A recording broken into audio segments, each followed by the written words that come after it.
This weekend, HBO will premiere a World War II miniseries that tells the story of battles not often heard about. The Pacific is about a group of Marines serving in some of the most dangerous battlefields in the Pacific theater, and the miniseries has ties to Mobile. Fox 10 News reporter John Rogers joins us now with more. John? Bob, the Pacific is based on a book written by Eugene Sledge, a Marine from Mobile who served at Guadalcanal. Sledge died in 2001, but his best friend, Sid Phillips, is alive and well. He served alongside Sledge in the Pacific Front. Phillips consulted the film crew while shooting the miniseries, and he's also a key character. And he remembers the battles like they were yesterday. Laughter is the best medicine. And for this retired physician, laughter cures the wounds of war. Wow.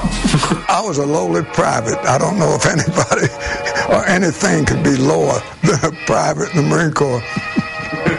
And he says serving in the Pacific was hell. Everybody developed diarrhea.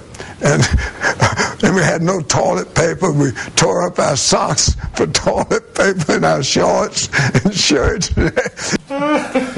Laughter kept Sid Phillips and his comrades sane during World War II. You see terrible things, and I try to put them out of my mind, and I figured that was the only thing to do.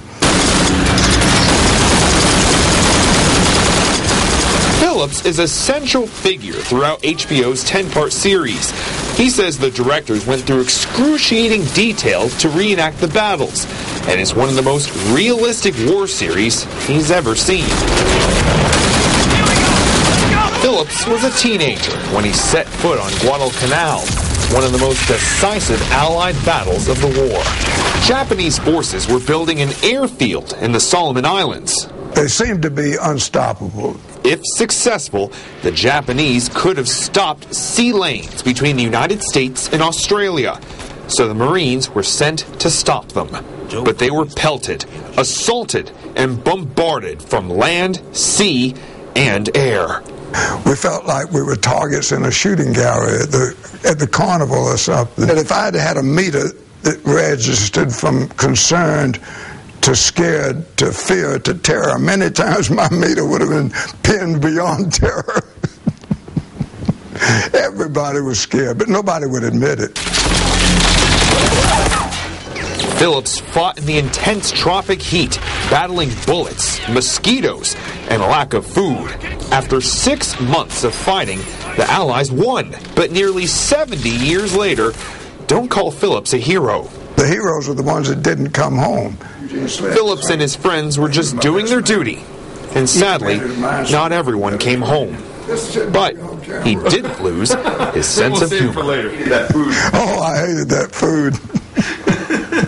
Sid Phillips has learned not to let the past control his life. And he does it by smiling through the pain. You just like having fun. I do.